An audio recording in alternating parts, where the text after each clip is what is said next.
Hello everyone and welcome back to another new video. So আজকে একটা invitation blog তোমাদের সাথে শেয়ার করতে চলেছি বাগনান, কিন্তু কেন যাচ্ছি সেটা পুরো ব্লগটা তোমরা দেখতে থাকো।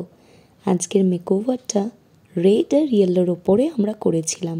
এই যে দুজনে একদম রেডি, আর জানো যাওয়ার পথে এই নতুন হেলমেটটা কিনলাম।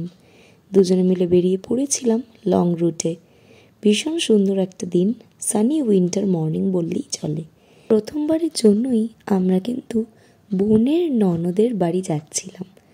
তো চলো, আমার ননদের মেয়ের আজকের রাইস সেরিমনি। যাওয়ার পথে অল্প একটু চাকাতে হাওয়া দিয়ে নিলাম আর পেট্রোল পাম্প থেকে রিফিল করে নিয়েছি।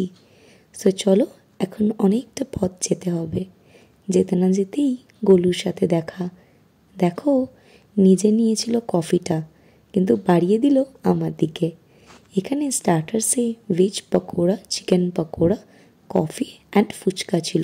তানভীর সাথে আমার প্রথম আলাপ হয় বোনদের বাড়ির রান্না পুজোতে। তখন কিন্তু ও ভীষণ ছোট ছিল, কিন্তু এখন ওর রাইস সেরিমনিতে এলাম, অনেকজন দেখে একটু কান্নাই করছিল। এখানে এখন হবে কেক কাটিং সেরিমনি।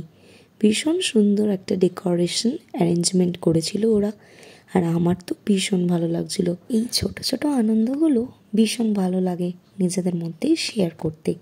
তাছাড়াও যেখানে ফুল ফ্যামিলি ইনভাইটেড থাকে, চেষ্টা করি সেখানে অ্যাটেন্ড করার।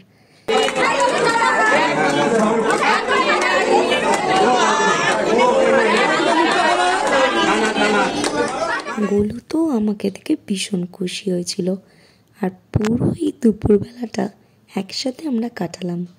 সাথে ওইদিকে কেক কাটিং সেরিমনির পরে ওরা একটুখানি স্পার্কলস ছড়িয়ে দিচ্ছিল, আর এদিকে মনি আর গোলুকে দেখো সকলে মিলে একসাথে ফুচকাও খেলাম। এখানে সৌমিও চলে এসেছিল। সো সৌমি, মনি, গোলু আর মানু একসাথে বেলুন নিয়ে খেলা করছিল। ভাবলাম ওদেরটাও একটু ফ্রেমবন্দি করে নিই। দেখো, খুব সুন্দর একটা আনন্দের মুহূর্ত যেন ক্যাপচার করে রাখলাম এই ব্লগের মাধ্যমে। এবারে আমরা ওপরে যাব, সেখানেই হয়েছিল লাঞ্চের অ্যারেঞ্জমেন্ট। মেনুটা তোমাদের সাথে আমি শেয়ার করছি। বেশ অনেকটা ভিড় হয়েছিল। সো এখানে লাঞ্চ করে এবার কিন্তু বাড়ি ফেরার পালা।